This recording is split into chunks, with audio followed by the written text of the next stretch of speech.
The day it all began, the day that would forever be known in the annals of my personal history as the Great Flamingo War, started with a lie. A beautiful, cruel, Swedish lie printed on glossy paper, promising a world of elegant outdoor leisure if I could just decipher its cryptic, hieroglyphic instructions. "Insert flange A into slot B," the manual chirped, its cheerful font mocking my very existence. I was sprawled on my brand-new patio, sweating under the oppressive July sun, surrounded by a bewildering array of metal tubes, mysterious plastic doodads, and enough screws to build a small battleship. Flange A, as far as I could tell, was a mythical creature, a furniture unicorn, and slot B was clearly a portal to another dimension, one where patio chairs assembled themselves. My partner in this existential struggle, Buddy, was zero help. He was, at that moment, engaged in a high-stakes life-or-death battle with a monarch butterfly. His golden tail, a magnificent plume of canine optimism, beat a frantic rhythm against the grass. He'd leap, snap at the air with a soft woof, and land in a heap of goofy disappointment as the butterfly fluttered just out of reach.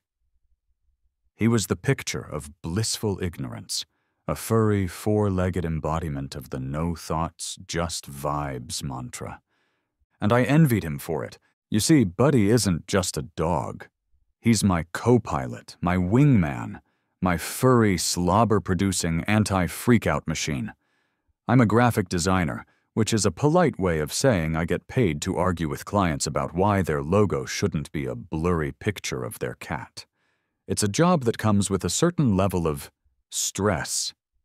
And that stress sometimes manifests as a delightful little condition called anxiety. A funhouse mirror of irrational fears and a racing heartbeat that makes you feel like you've just chugged a gallon of espresso.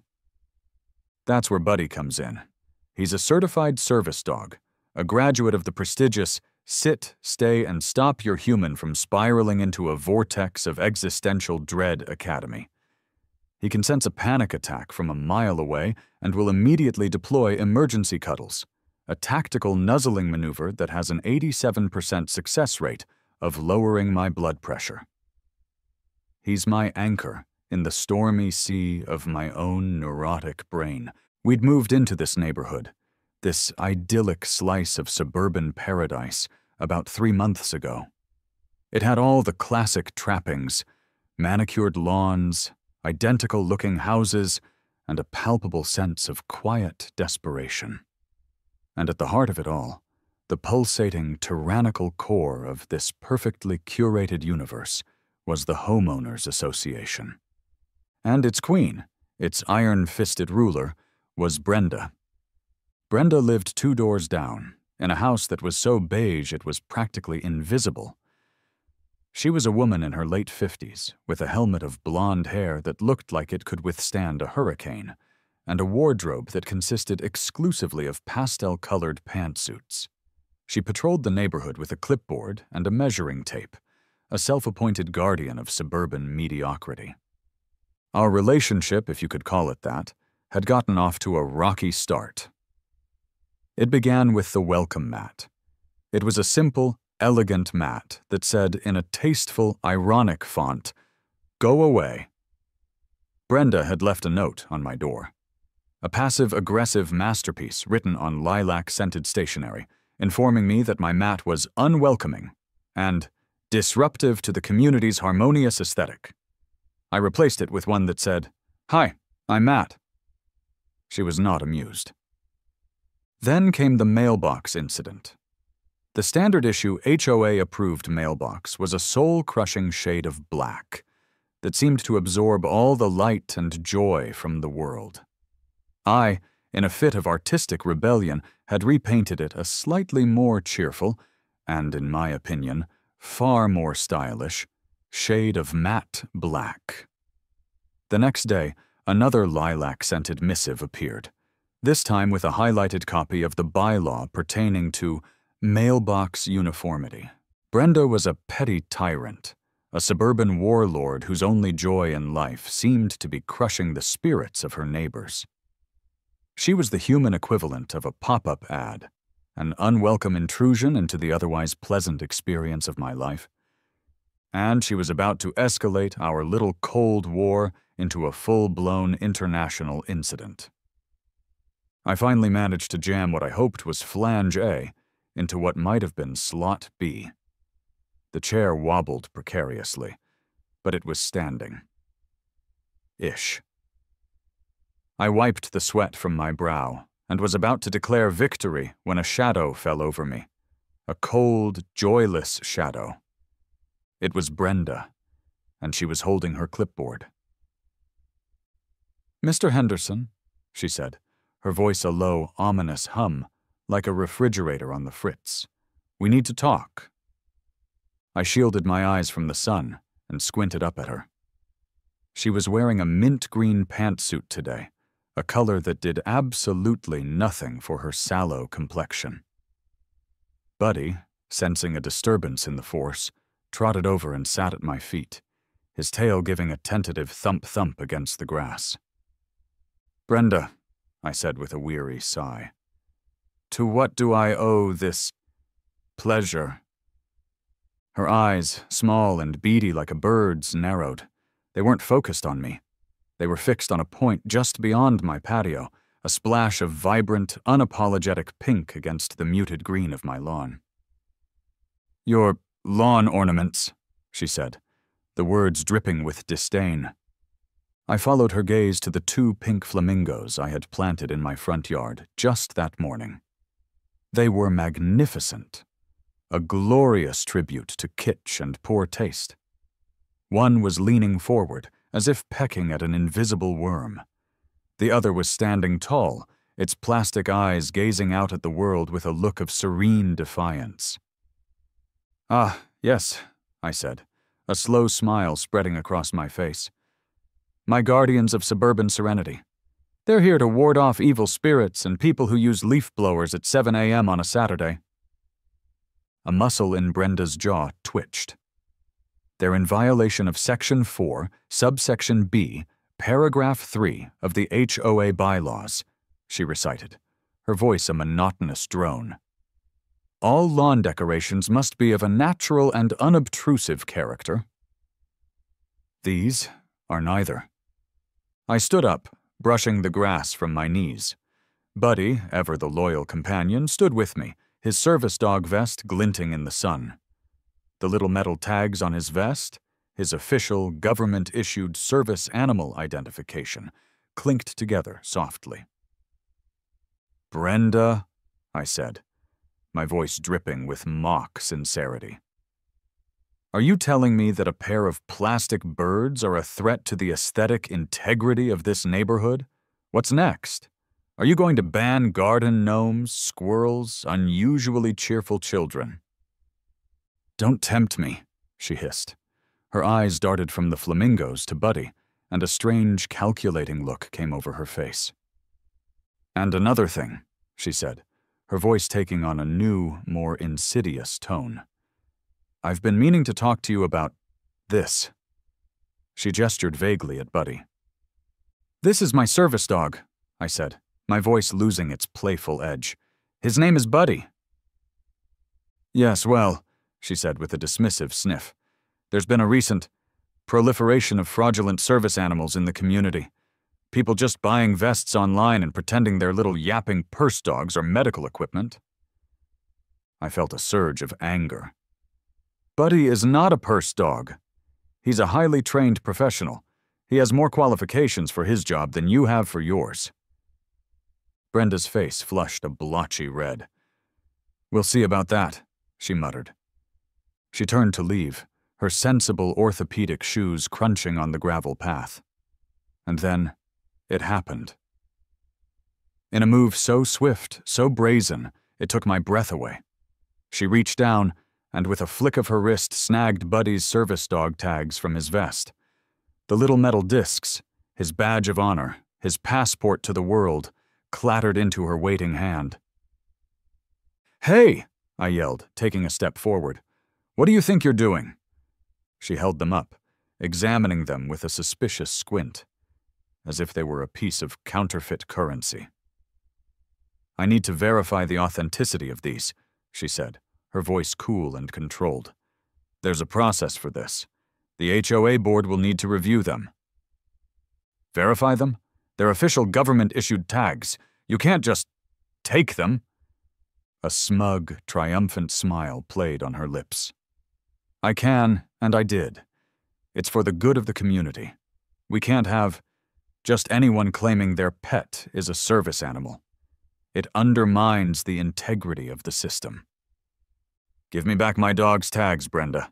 My voice was low and dangerous now. "I'll present them to the board at our next meeting," she said, her voice infuriatingly calm. "It could take several weeks. In the meantime, I suggest you keep your animal confined to your property." And with that, she turned and walked away, the stolen tags clutched in her hand, a glint of metallic victory in the afternoon sun. I stood there, stunned into silence, a torrent of rage and disbelief swirling inside me. I looked down at Buddy. He whimpered softly, his big brown eyes looking up at me, a question in their depths. He nudged his now bare vest with his nose, as if to say, "Dad, where did my shiny things go?" And in that moment, I knew. This was war. Brenda had crossed a line, a big, fat, bright red line. You can mess with my welcome mat, you can insult my mailbox, you can even try to regulate my flamingos. But you do not, under any circumstances, mess with my dog. The Great Flamingo War had officially begun, and I was about to go nuclear. My feet felt rooted to the spot.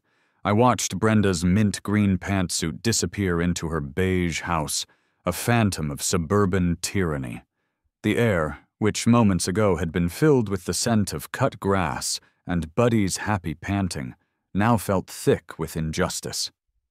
A primal scream was building in my chest, a roar of pure, unadulterated rage that I managed to swallow down before it could earn me another lilac-scented citation for disruptive emotional outbursts. "Okay, Buddy," I said, my voice tight. "Plan B." I stormed inside, Buddy trotting anxiously at my heels. My hands were shaking as I snatched my phone from the kitchen counter.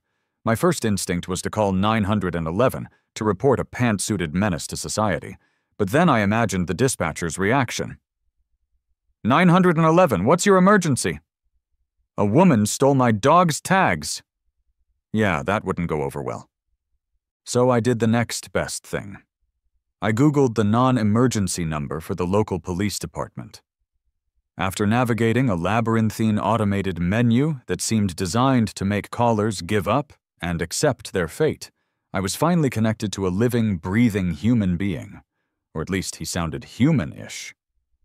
"Northwood Police. Officer Miller speaking," the voice on the other end grumbled.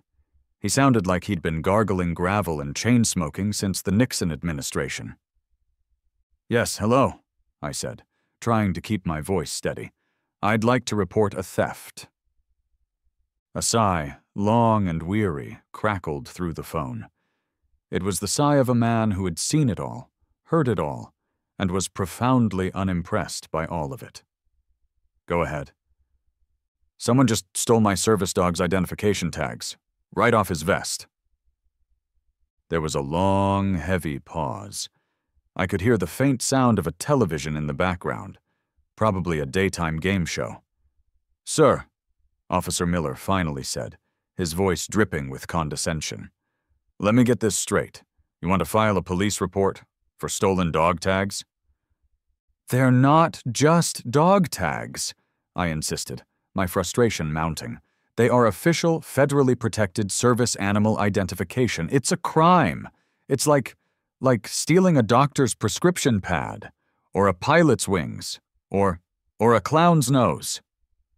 The clown's nose might have been a step too far. I could practically hear him rolling his eyes through the phone.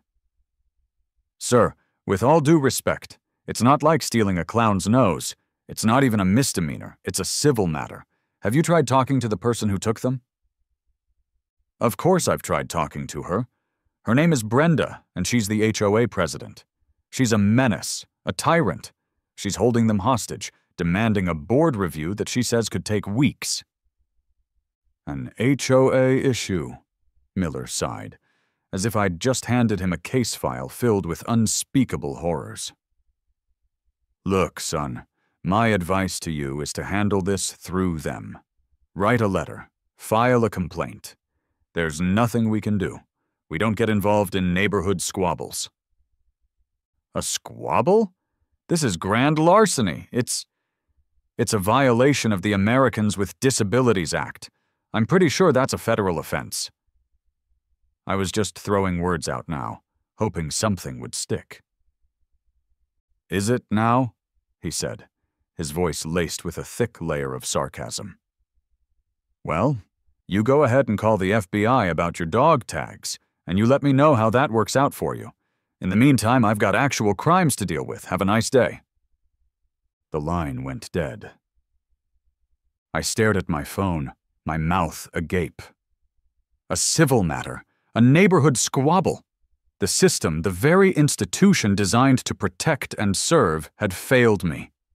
I had been dismissed, belittled, and compared to a man who had lost his clown nose. I looked down at Buddy, who rested his chin on my knee, his eyes full of sympathy. He didn't understand the words, but he understood the feeling. He understood injustice. Well, Buddy, I said, scratching him behind the ears, it looks like we're on our own. If the law won't help us, we'll have to take matters into our own hands. Brenda wants to play games? Fine. She has no idea who she's messing with. A new resolve hardened within me. This was no longer just about getting the tags back. This was about principle. It was about striking a blow for flamingo lovers, for creative mailbox painters, for every downtrodden suburbanite who had ever been crushed by the iron fist of an overzealous HOA. The law wouldn't help, so it was time to get a little unlawful. Just as my mind was racing with half-baked schemes of revenge, the doorbell rang. It was Gus, the contractor I'd hired to give me a quote on a new fence. A fence that would, I hoped, be tall enough to block out the sight of Brenda's beige house forever. I opened the door to a man who looked like he'd been carved from a block of granite, and then left out in the sun to cure. Gus was in his late 40s, with a bald head, a formidable beer gut, and arms like tree trunks. He wore a dusty t-shirt that said, "I like my tools, my dog, and maybe 3 people," and his tool belt looked like it weighed more than I did. "Leo?" he grunted by way of greeting. He peered past me into the house. "You the guy with the fence situation?" "The one and only," I said, stepping aside to let him in. "Thanks for coming." He stomped into the living room, his work boots leaving a faint trail of sawdust on the floor. His eyes immediately landed on the half-assembled Swedish torture device on my patio. "You know," he said, a corner of his mouth twitching into something that might have been a smile, "they make apps for that now. You can hire a guy to come and put your IKEA nightmares together." "Where's the fun in that?" I said, running a hand through my hair. "I like to start my day with a healthy dose of rage and a complete loss of faith in my own abilities." Gus let out a short, barking laugh. "I hear that. So let's see this yard." I led him out back, and as he paced the perimeter, taking measurements and making notes on a crumpled piece of paper, I found myself venting. The whole sordid tale came pouring out of me. Brenda, the flamingos, the stolen tags, the unsympathetic cop, the clown nose. I expected him to nod along politely, to offer a few token words of sympathy before getting back to the business of fences. But I was wrong. When I finished, Gus stopped pacing. He turned to me, and his eyes, which I had initially thought were just a dull, impassive blue, were now glinting with a dangerous, mischievous light. "An HOA president, you say?" he said, a slow, predatory grin spreading across his face. "I've had my fair share of run-ins with those types. They're a special breed. a cross between a drill sergeant and a particularly judgmental grandmother. But this stealing a service dog's tags? That's a new level of crazy. Tell me about it, I grumbled, and the cops were no help. They basically told me to go cry into my artisanal coffee. Gus rubbed his chin, a thoughtful look on his face. Yeah, the cops ain't gonna touch an HOA thing with a 10-foot pole. It's too much paperwork, but that don't mean you're out of options. He leaned in conspiratorially, his voice dropping to a low rumble. If the cops won't help, maybe you need to get creative. Creative how? I asked, my interest piqued. You gotta fight fire with fire, he said. Or in this case, fight crazy with crazier. You gotta make it so that giving you back those tags is the easiest, least painful option for her. He paused, a wicked twinkle in his eye. I got a buddy, named Sal, works over at the K9 training facility for the state police. Trains the big dogs, the German shepherds, the ones that find drugs and bad guys. Sal owes me a favor. A big one. A light bulb didn't just go on in my head. It exploded in a shower of brilliant, beautiful, and utterly diabolical sparks. The fragmented pieces of a plan, a glorious, insane, and potentially life-ruining plan, began to coalesce in my mind. A K9 unit, I breathed, the words tasting like sweet, sweet victory. Gus's grin widened. They get anonymous tips all the time. Suspicious activity. Strange noises. Stuff like that. They gotta check 'em out. It's protocol. And a couple of big barking German shepherds on her perfectly manicured lawn might just change her perspective. It was perfect. It was insane. It was so completely over the top that it just might work. Brenda wanted to play hardball? Fine, I was about to call in the big dogs.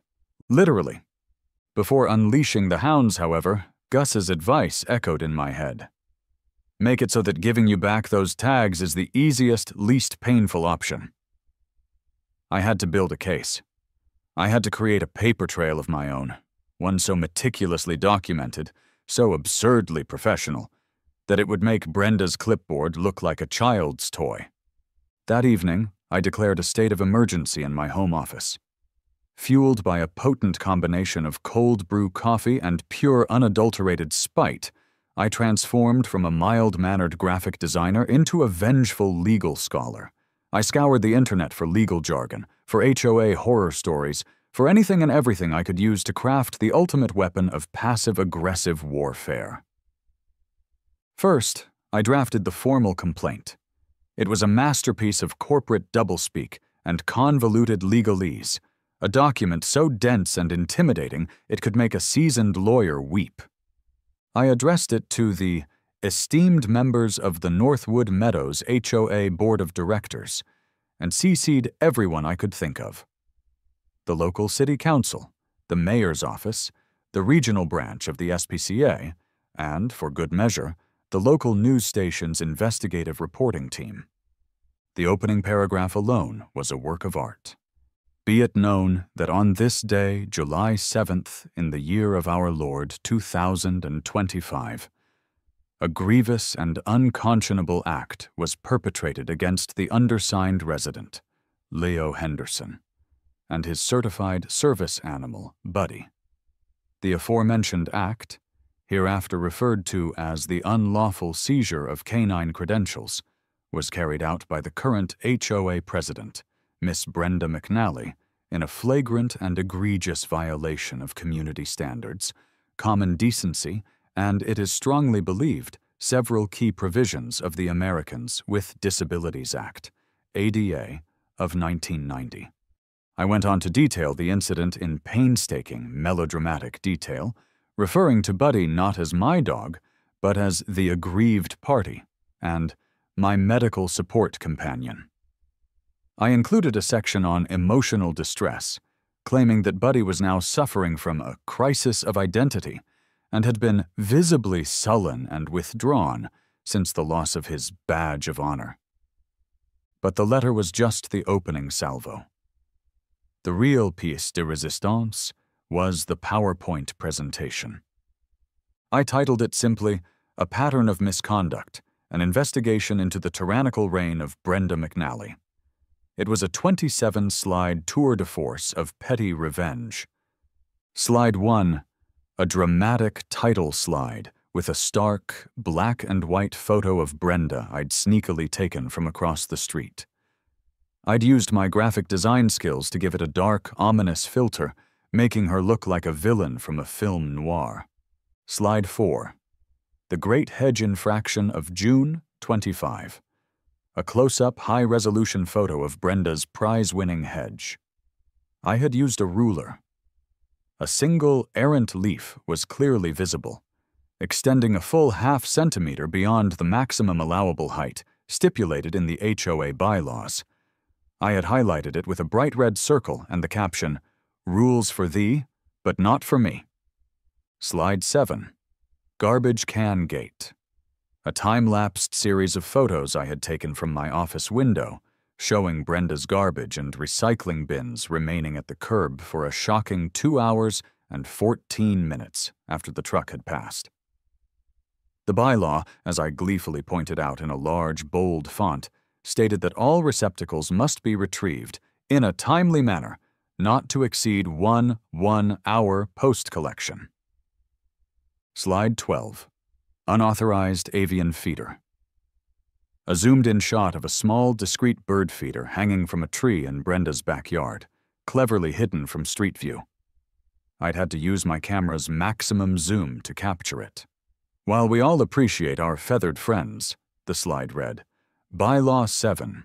F clearly states all external additions to flora, including devices for the dispersal of bird seed, require prior board approval. A search of the HOA records shows no such request was ever filed. I had slides on her non-regulation welcome mat.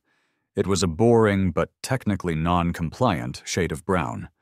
Her slightly too bright porch light, and what I creatively termed an aggressive and unapproved proliferation of non-native petunias. It was the most beautiful, most pathetic, most wonderfully petty thing I had ever created. I attached the complaint and the PowerPoint to an email, took a deep breath, and hit send.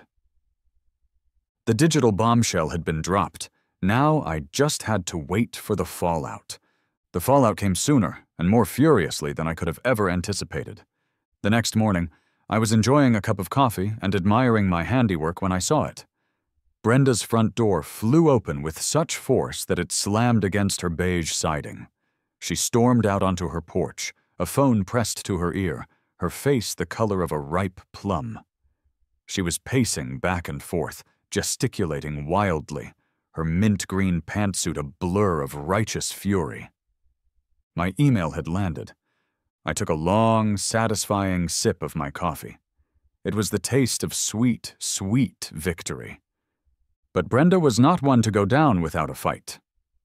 An hour later, I found the first salvo of her counterattack taped to my front door. It was a violation notice, printed on that same lilac-scented paper, but this time the ink seemed to be seething with rage. Violation. Improperly stored garden hose. Section 9, C. All garden implements must be fully coiled and stored out of public view. My hose was coiled, but a single, rebellious loop was peeking out from behind the azalea bush. I chuckled and tossed it on the counter. An hour after that, another one appeared. Violation. Unauthorized use of a welcome mat with a non-approved font. Section 2. A. All textual elements on welcome mats must be in a sans serif font, such as Helvetica or Arial. Your hi, I'm Matt, appears to be in Comic Sans. Okay, she had a point on that one. It was a stylistic choice, and I stood by it. The notices kept coming, each one more absurd than the last. By lunchtime, I had a small, fragrant pile of them on my kitchen table. Violation. Non-regulation window glare. Section 11. D. Windows must not produce excessive glare that could be distracting to neighbors or passing motorists. Your upstairs office window is, at certain times of the day, unacceptably shiny. Violation. Excessive and disruptive butterfly activity in the front yard. Addendum 4. B. Landscaping must not attract an undue number of flying insects, which could pose a nuisance. This one was aimed at Buddy's ongoing, and thus far unsuccessful, war with the monarchs. The final one, the one that arrived just as I was making a sandwich, was the masterpiece. Violation. Aggressive and unneighborly staring. Section 1. A. All residents are expected to maintain a posture of community and friendliness. Prolonged, intense staring from windows is considered intimidating and is strictly prohibited. She had seen me watching her. She was watching me back. This was no longer a simple dispute. This was a war of attrition, a battle of wills being fought on the manicured lawns of suburban America. Brenda was firing her lilac-scented cannonballs over my bow, and I was returning fire with a fusillade of meticulously documented pettiness. But it wasn't enough. The tags were still in her possession. My PowerPoint, as glorious as it was, had only enraged the beast. It was time to escalate. It was time to move on to the next phase of the plan. It was time to call Gus's friend. It was time to unleash the hounds. That evening, my house became a war room. The enemy was 2 doors down. The objective was the retrieval of stolen government property, and my co-conspirator was a 250-pound contractor with a deep-seated hatred for authority. "You sure you want to do this, kid?" Gus asked, leaning back in my, still wobbly, patio chair. He had a beer in one hand and a look of grave seriousness on his face, though his eyes were dancing with amusement. "There's no turning back once we make that call. This is the big one." "Gus?" I said, pacing back and forth in my kitchen. "She cited me for excessive butterfly activity. She accused me of aggressive staring. She has committed an act of war against my dog. There is no price too high to pay for this." He took a long swig of his beer. "All right then, but we gotta do this smart. We can't just call and say my neighbor stole my dog tags. We need a good story, something juicy, something they can't ignore."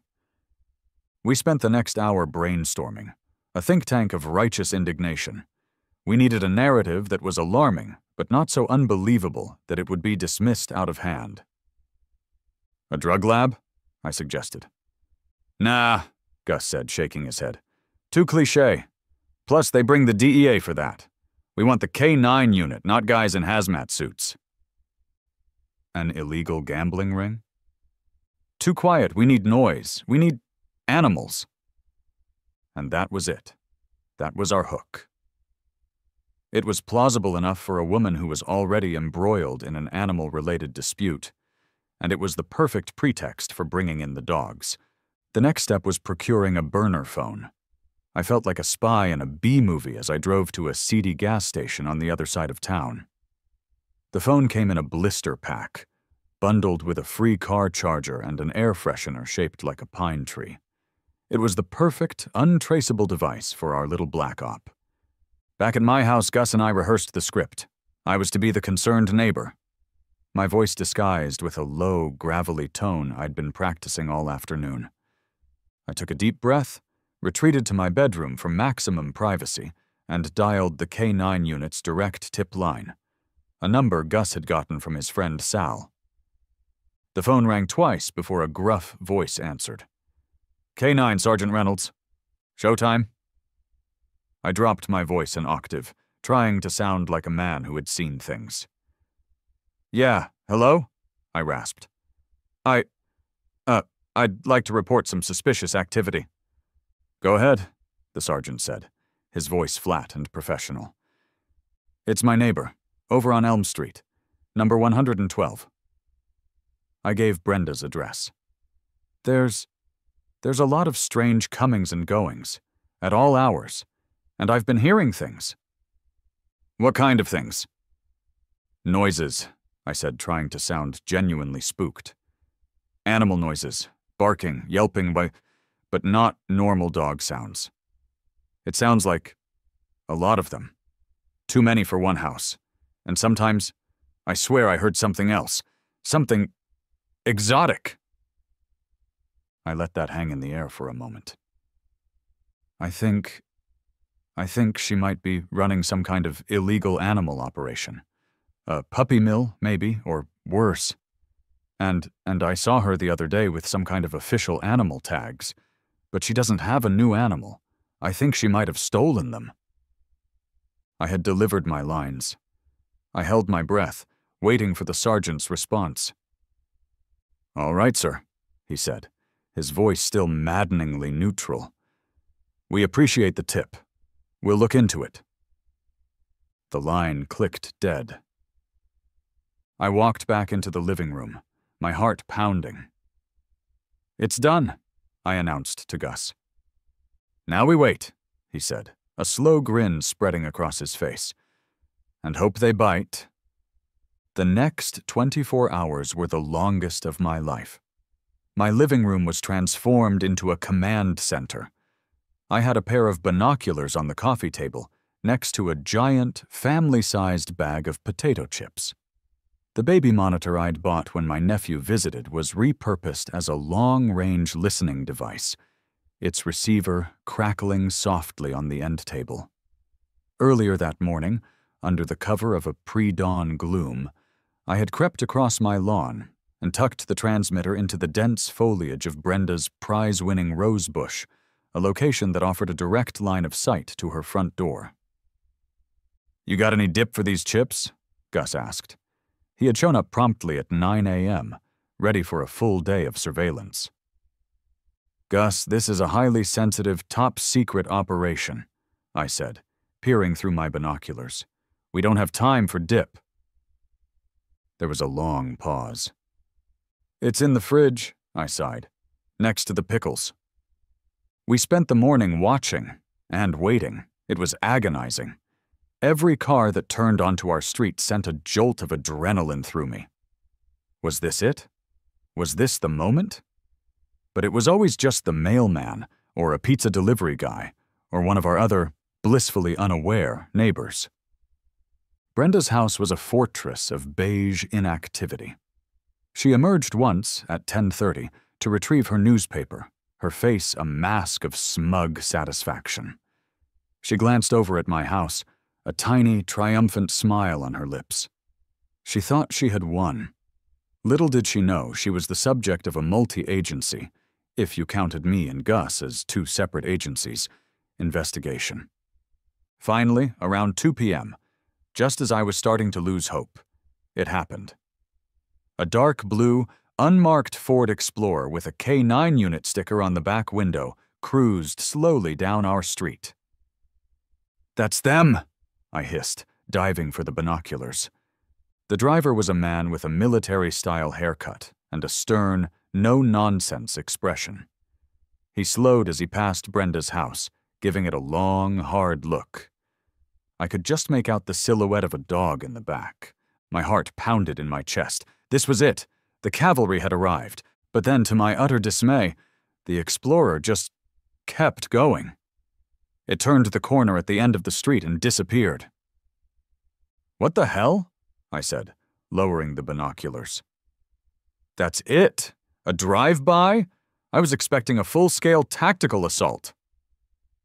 Gus crumpled an empty beer can in his hand. "They're testing the waters," he said, his voice a low growl. "The tip wasn't enough. They need more. They need a reason to get out of the car."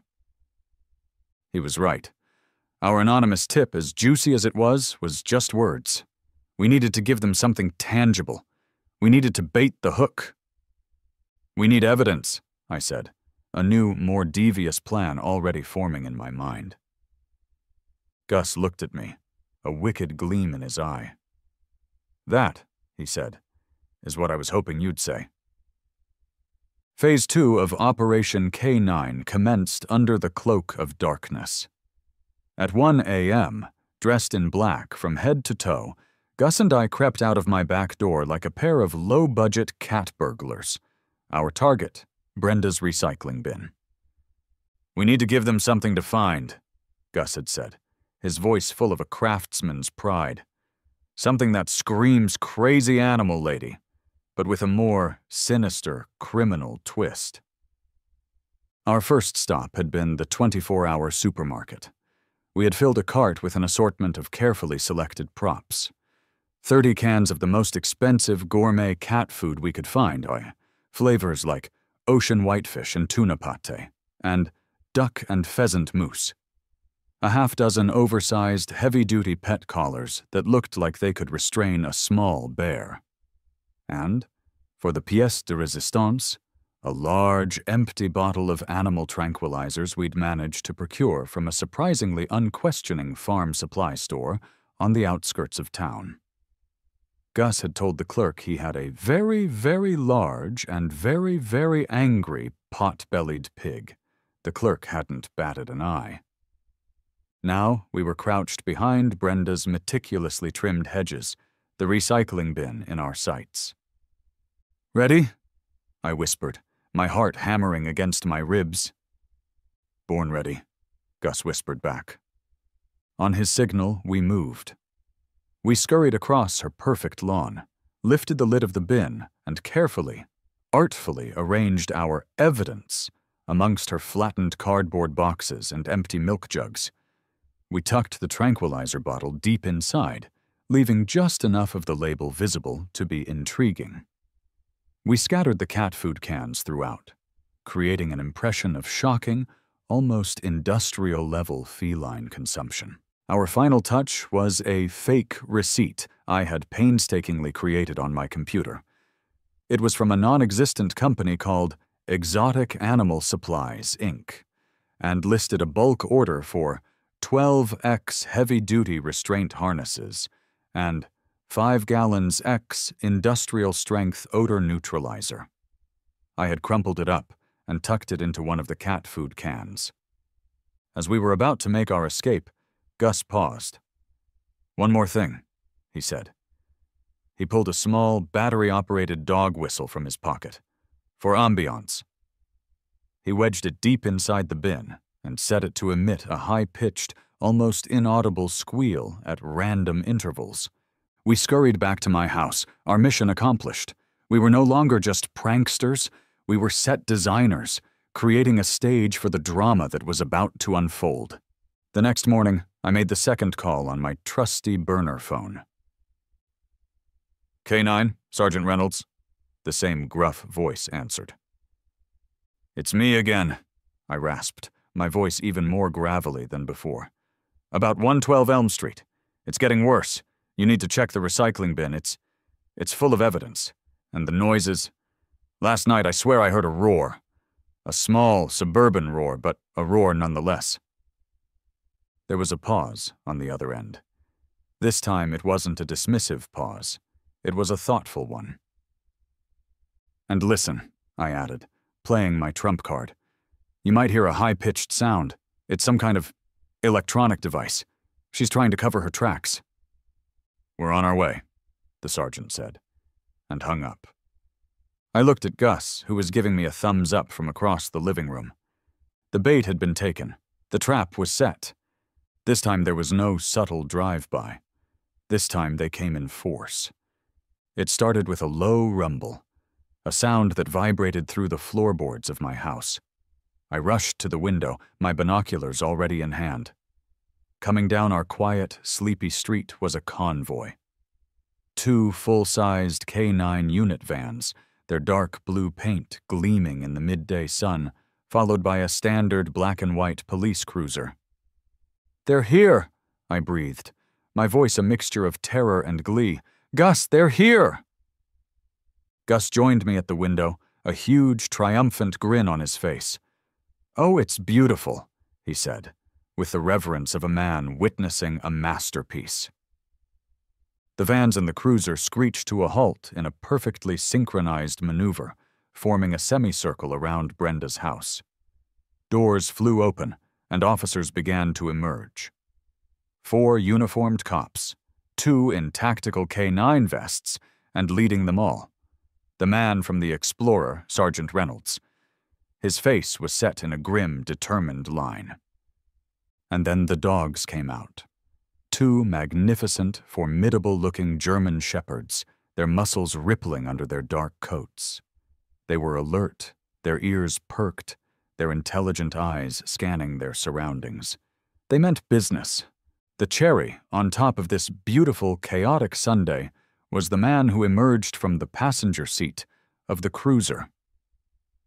It was none other than Officer Miller, the man who had dismissed my complaint with a weary sigh.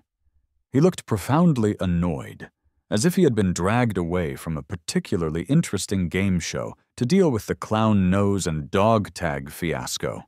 My little neighborhood squabble had just gotten very, very real. A few of my neighbors, drawn by the commotion, were starting to peek out of their windows and doors. Mrs. Gable from across the street, a notorious gossip, was already on her porch, her phone held up to record the drama. Sergeant Reynolds led his team up Brenda's perfectly paved walkway, the dogs trotting silently and obediently at their handlers' sides. They assembled on her porch, a wall of blue uniforms and canine authority. I could see Brenda through her front window. She was in her living room, a teacup halfway to her lips, a look of utter, bewildered confusion on her face. She had no idea that her carefully constructed world of beige conformity was about to be blown wide open. This was it, the moment of truth, the culmination of all my planning, all my pettiness, all my righteous indignation. It was showtime. Chapter 11, The Unraveling. The doorbell chimed, a cheerful, incongruous sound in the midst of the tactical deployment on Brenda's porch. We could hear it faintly through our open window. Brenda, looking flustered, put down her teacup and walked to the door. She opened it, a polite, slightly annoyed expression on her face, probably expecting a package delivery or a proselytizing teenager. The expression melted. Her jaw went slack. Her face, which had been a healthy, if smug, pink, turned a pasty, sickly white. For the first time since I had met the woman, Brenda was utterly, completely speechless. "Ma'am," Sergeant Reynolds said, his voice calm but firm, a voice that carried an unmistakable weight of authority. "I'm Sergeant Reynolds with the K-9 unit. We've received a credible and corroborated tip regarding illegal animal activity at this residence. We need to ask you a few questions." "Illegal animal activity?" Brenda stammered, her eyes wide with disbelief. She looked from the sergeant to the officers, to the two very large, very serious-looking dogs sitting patiently on her welcome mat. I don't understand. I have a cat, a very well-behaved HOA-compliant cat named Mittens."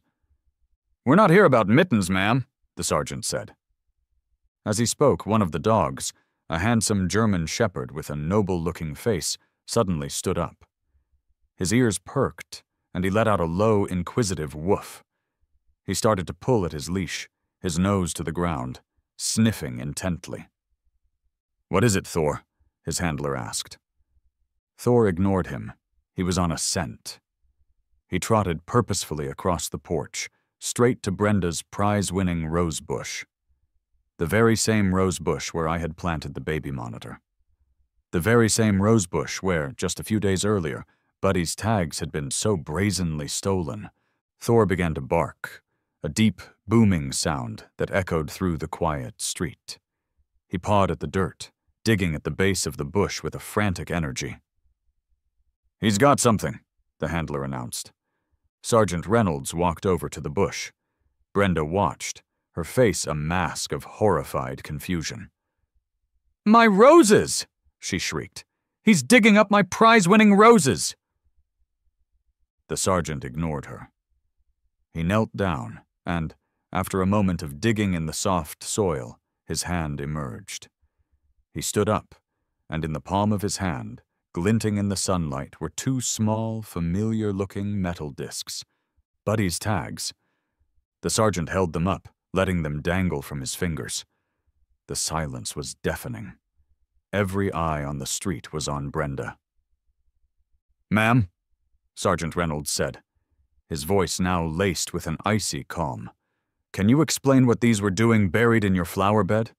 They appear to be official service animal identification." Brenda's mouth opened and closed like a fish. She looked at the tags, then at the dogs, then at the growing crowd of neighbors. The color drained completely from her face. I don't know," she finally squeaked, her voice barely a whisper. They must have fallen there." That's when Officer Miller, who had been watching the entire scene unfold with a look of weary detachment, finally cracked. A slow, beautiful, incredibly satisfying grin spread across his face. He stepped forward, pulling a notepad from his pocket. "Fallen," he said with a chuckle. "Right. Brenda, I think you and I need to have a little chat. Let's start with filing a false police report about some flamingos, and then we can move on to theft." Brenda looked like she was going to faint. Her reign of terror was over. The fallout was glorious. It was a tidal wave of schadenfreude that washed over the entire neighborhood. Brenda McNally, the queen of beige, the tyrant of the cul-de-sac, had been dethroned in the most public and humiliating way imaginable. She was issued a hefty fine for filing the false report about my flamingos, a fact that Officer Miller seemed to take great personal pleasure in explaining to her in front of her assembled neighbors. The theft of the tags was a little trickier to prosecute, but the threat of charges, combined with the sheer embarrassment of the situation, was enough. She was forced to issue a formal, written apology to me, which was then read aloud at an emergency HOA board meeting. The story of the K-9 strike team spread like wildfire. It became an instant neighborhood legend. I was no longer just the new guy with the cute dog. I was a revolutionary, a folk hero. People would give me knowing nods as I walked Buddy. The guy from 3 doors down, who I'd never spoken to, gave me a fist bump as I was getting my mail. "Heard you took down the dragon, lady," he'd said with a grin. "Nice work." The HOA board, facing a full-blown insurrection and a flood of complaints inspired by my PowerPoint presentation, launched a full-scale investigation into Brenda's conduct. They uncovered years of petty abuses, of fines levied for imaginary infractions, of a reign of terror fueled by boredom and a lust for control. 2 weeks later, Brenda quietly resigned as president. A week after that, a "for sale" sign appeared on her perfectly manicured lawn. But her departure left a power vacuum. And nature, as they say, abhors a vacuum. At the next HOA meeting, a meeting I attended with a profound sense of triumph, the floor was opened for nominations for a new president. A mischievous, terrible, and utterly brilliant idea popped into my head. I stood up. "I'd like to nominate Gus," I said. Gus, who had come along for moral support, and to gloat, choked on his coffee. "What?" he spluttered. "No, absolutely not. I'm a contractor, kid. I build things. I don't run things." "Think of it as a construction project," I said, loud enough for the whole room to hear. "You're building a better neighborhood, a more flamingo-friendly neighborhood." A ripple of laughter and applause went through the room. Gus, looking horrified, was elected by a unanimous vote. Gus's first act as HOA president was to call an emergency session to repeal 36 of the most ridiculous bylaws, including the ones pertaining to lawn ornaments, mailbox colors, and excessive butterfly activity. A quiet revolution had begun. The next day, a flock of gnomes appeared on the Gables lawn. The family at the end of the street painted their front door a cheerful and completely non-compliant shade of canary yellow. And, most beautifully of all, a pair of pink flamingos appeared on the lawn next to mine. Then another, and another. Our street was transformed. It was no longer a monument to beige conformity. It was a vibrant, eclectic, and slightly tacky tapestry of individuality. It was a neighborhood again. A few weeks later, Gus and I were sitting on my patio. My Swedish chair, now expertly assembled by a professional, was surprisingly comfortable. Gus, looking slightly overwhelmed by his new political career, was sipping a beer. "I have to go to a seminar on retaining wall regulations next week," he grumbled. "I hate you." "You love me," I said, taking a sip of my own beer.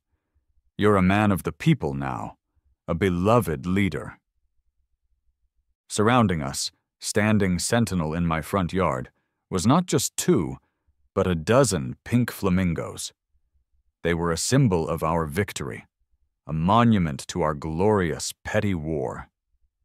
Buddy was asleep at my feet, his chin resting on my shoes. His service dog tags, now polished to a brilliant shine, were back where they belonged, gleaming softly in the warm evening sun. He let out a soft, contented sigh in his sleep. I looked out at the riot of color on my lawn, at the yellow door down the street, at the gnomes standing proudly across the way. I raised my bottle in a toast. "To chaos," Gus said, clinking his bottle against mine. "To chaos," I agreed, a smile on my face. "And to dogs, and to the sweet, sweet taste of revenge."